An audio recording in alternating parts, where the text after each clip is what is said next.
National investigation agency మరో విజయం సాధించింది. ఉగ్రవాద కార్యకలాపాలకు పాల్పడుతున్న సల్మాన్ రెహమాన్ ఖాన్ను ఇంటర్పోల్ మార్గాల ద్వారా రువాండా నుంచి భారత్కు ఎన్ఐఏ తీసుకువచ్చింది. ఉగ్రవాద సంబంధిత కేసుల్లో సల్మాన్ రెహమాన్ ఖాన్ రువాండా నుండి భారత్కు తిరిగి రావడానికి central bureau of investigation, NIA, Interpol national central బ్యూరోలు సంయుక్తంగా ప్రయత్నించి విజయం సాధించాయి. ఎన్ఐఏ అతనిపై నేరపూరిత కుట్ర, ఉగ్రవాద సంస్థలకు సహాయం అందించడంతో పాటు ఆయుధాలు, పేలుడు పదార్థాల చట్టానికి సంబంధించిన నేరాలకు పాల్పడినట్లు నిర్ధారించింది. అంతర్జాతీయంగా నిషేధించిన ఉగ్రవాద సంస్థ లష్కరే తోయిబా ఎల్ఈటీలో సభ్యుడిగా ఉంటూ బెంగళూరులో ఉగ్రవాద కార్యకలాపాలకు పాల్పడినట్లు తెలిపింది. అంతేకాకుండా భారతదేశంలో ఆయుధాలు, మందుగుండు సామాగ్రి, పేలుడు పదార్థాలను అందించడానికి సహాయం చేశాడని పేర్కొంది. ఇతనిపై బెంగళూరులోని హెబ్బాల్ పోలీస్ స్టేషన్లో ఎఫ్ఐఆర్ కూడా నమోదైంది. ఎన్ఐఏ అభ్యర్థనతో సల్మాన్ రెహమాన్ ఖాన్ పై ఇంటర్పోల్ నుండి ఆగస్టు 2న సిబిఐ రెడ్ నోటీస్ జారీ చేసింది. ఈ నేరస్తుడిని పట్టుకోవడానికి ప్రపంచంలోని అన్ని దేశాలకు నోటీసులు పంపారు. దీంతో సల్మాన్ ఖాన్ జియో లొకేషన్ రువాండాలో ఉన్నట్టు గుర్తించింది. దీంతో రువాండా పోలీసులను అప్రమత్తం చేసిన ఎన్ఐఏ భద్రతా బృందం నవంబర్ 29న అతన్ని భారతదేశానికి తీసుకువచ్చింది. దీంతో ఇకపై సల్మాన్ ఖాన్ పై భారత చట్టాల ప్రకారం శిక్ష పడే అవకాశం ఉంది. అయితే సల్మాన్ ఖాన్ ను తీసుకువచ్చినంత ఈజీగా ఇతరులను ఎందుకు స్వదేశానికి తీసుకురాలేకపోతున్నారు? ఆర్థిక నేరగాళ్లైన విజయ్ మాల్యా, నీరవ్ మోదీలతో పాటు ఉగ్రవాదులు డేవిడ్ హెడ్లీ, తహవూర్ రాణా వంటి వారిపై భారత్లో తీవ్రమైన అభియోగాలు ఉన్నా కూడా వారిని ఆయా దేశాలు ఎందుకు అప్పగించడం లేదు చూద్దాం.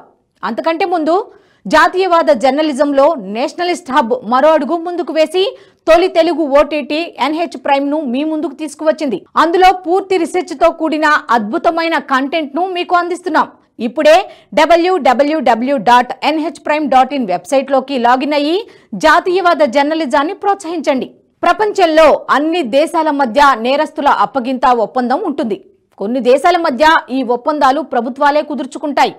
ఆయా దేశాల మధ్య ఉన్న దౌత్య సంబంధాలపై ఇవి ఆధారపడి ఉంటాయి. ఉదాహరణకు భారత్తో పాకిస్తాన్, చైనా, బంగ్లాదేశ్ల మధ్య నేరస్తుల అప్పగింత ఒప్పందం లేదు. భారత్లో ఉగ్రవాద కార్యకలాపాలకు సంబంధించి చాలా మంది పాకిస్తాన్ కేంద్రంగానే పనిచేస్తున్నారు. వారికి అక్కడి ప్రభుత్వంతో పాటు ఇంటెలిజెన్స్ విభాగం ISI అండ ఉంది. అందుకే వీరిని కంటికి రెప్పలా కాపాడుకుంటోంది. ఈ కారణంగానే నేరస్తుల అప్పగింత ఒప్పందం చేసుకోలేదు. చైనా విషయంలోనూ అంతే. కానీ భారత్తో సత్సంబంధాలు ఉన్న దేశాలతో ఈ నేరస్తుల అప్పగింత ఒప్పందం అమల్లో ఉంది. ఇప్పటి వరకు మన దేశంతో 43 దేశాలకు నేరస్తులను పరస్పరం అప్పగించుకునే ఒప్పందం కూడా ఉంది. ఇందులో అమెరికా, యూరప్ దేశాలు ఉన్నాయి. అయితే ఈ ఒప్పందం ఉన్నా కూడా చాలాసార్లు అడ్డంకులు ఏర్పడతాయి. వీటికి కారణాలు అనేకం ఉన్నాయి. నేరస్తుల అప్పగింత ఒప్పందం మన దేశంలోని న్యాయ వ్యవస్థతో మొదలవుతుంది. భారత్లోని పోలీస్ స్టేషన్లలో నమోదైన నేరాలకు సంబంధించి కోర్టుల్లో విచారణ జరుగుతుంది. ఇందులో నిందితుడైన వ్యక్తి అభియోగాలకు సంబంధించి విచారణ జరిపించడానికి సదరు వ్యక్తిని కోర్టులో హాజరుపరచాల్సిన అవసరం ఉంటుంది. ఇందుకు సదరు వ్యక్తి విదేశాల్లో ఉన్నాడు కాబట్టి అతడిని స్వదేశానికి రప్పించమని విదేశాంగ శాఖను దర్యాప్తు సంస్థలు కోరతాయి. ఈ అభ్యర్థన మేరకు విదేశాంగ శాఖ ఇతర దేశాలను అభ్యర్థిస్తుంది. అదే సమయంలో రెడ్ కార్నర్ నోటీసులు కూడా జారీ అవుతాయి. దీనిపై సదరు నిందితుడు ఏ దేశంలో ఉన్నాడో తెలుస్తుంది. అప్పుడు ఆయా దేశాల్లోని భద్రతా సంస్థలు అతడిని అరెస్టు చేస్తాయి. స్థానిక కోర్టుల్లో అతడిపై నమోదైన అభియోగాలపై విచారణ జరుపుతాయి. ఈ అభియోగాలు నిజమని అక్కడి కోర్టులు భావిస్తే అప్పుడు నిందితుడిని అప్పగించేందుకు ప్రక్రియను పూర్తి చేస్తాయి. అయితే ఈ అప్పగింతలో కొన్ని ఇబ్బందులు కూడా తలెత్తుతాయి.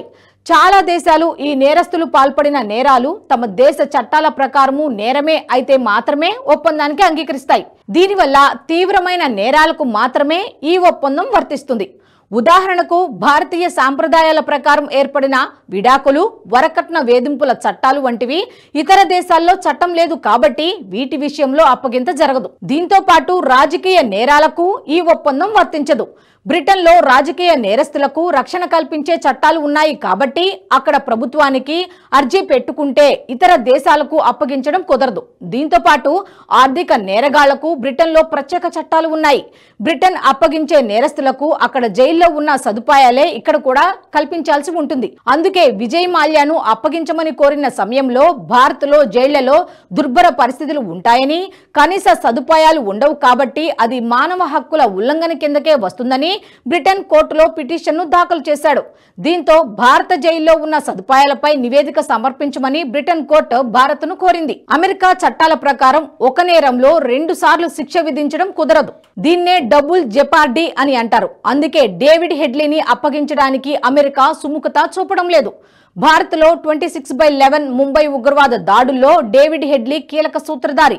ఈ పేలుళ్లలో 6 అమెరికన్ల మరణానికి సంబంధించి డేవిడ్ హెడ్లీ ఆ దేశంలో ఇప్పటికే శిక్షను అనుభవిస్తున్నాడు. అందుకే అతడిని భారత్కు అప్పగించడం లేదు. భారత్ కూడా 26/11 ముంబై ఉగ్రవాద దాడుల ఆధారంగానే అతడిని అప్పగించమని కోరుతుండటంతో డబుల్ జెపార్డీ ప్రకారం అది కుదరదని అమెరికా చెబుతోంది. కావాలంటే అతడిని విచారణ జరిపేందుకు వీడియో కాల్ ద్వారా విచారణకు హాజరయ్యేందుకు అవకాశం కల్పిస్తామని చెబుతోంది. ఇక నేరస్తుల అప్పగింతకు కోరేటప్పుడు వారిపై ఉన్న అభియోగాలకు సంబంధించిన స్పష్టమైన సాక్ష్యాధారాలు సమర్పించాల్సి ఉంటుంది. లేకపోతే ఇవి ఆయా దేశాల్లోని న్యాయస్థానాల ముందు నిలబడవు. దీంతో పాటు విచారణ ఆలస్యమైనా ఈ కేసులు నీరుగారిపోయే అవకాశం ఉంది. గతంలో బ్రిటన్లో ఉన్న జతీందర్ ఆశారాణి అంగురాల కేసులో భారత ప్రభుత్వం అప్పగింతను కోరింది. వీరు భారత్లో మోసాలకు పాల్పడ్డారన్నది ప్రధాన అభియోగం. అయితే ఈ కేసును విచారణ జరిపించడానికి తగిన ఆధారాలు పొందడానికి సిబిఐ 25 ఏళ్ల సమయం తీసుకుంది. దీంతో బ్రిటన్ కోర్టు ఇంత ఆలస్యం ఎందుకైందని ప్రశ్నించింది. వారిని అప్పగించబోమని తీర్పునిచ్చింది. నేరస్తుల అప్పగింత ఒప్పందం అన్నది చాలా క్లిష్టమైంది. దర్యాప్తు సంస్థలు ఇందుకోసం తీవ్రంగా శ్రమిస్తే తప్ప అది సాధ్యపడదు. ఇటు భారతీయ చట్టాలతో పాటు నేరస్తులు తలదాచుకుంటున్న దేశాల్లోని చట్టాల ప్రకారము ఆధారాలు సేకరించాలి. సంపూర్ణ ఆధారాలు ఉంటే తప్ప అది సాధ్యపడదు. అటువంటి పరిస్థితుల్లో కూడా సిబిఐ ఈ ఏడాదిలో 100 మందికి పైగా నేరస్తులను భారత్కు రప్పించగలిగింది. ఇది నిరంతర ప్రక్రియగా కొనసాగుతోంది. ఇప్పటికీ నీరవ్ మోదీ, విజయ్ మాల్యా వంటి వారిని భారత్ ఎందుకు తిరిగి రప్పించలేకపోతోందని కొంతమంది విమర్శిస్తూ ఉంటారు.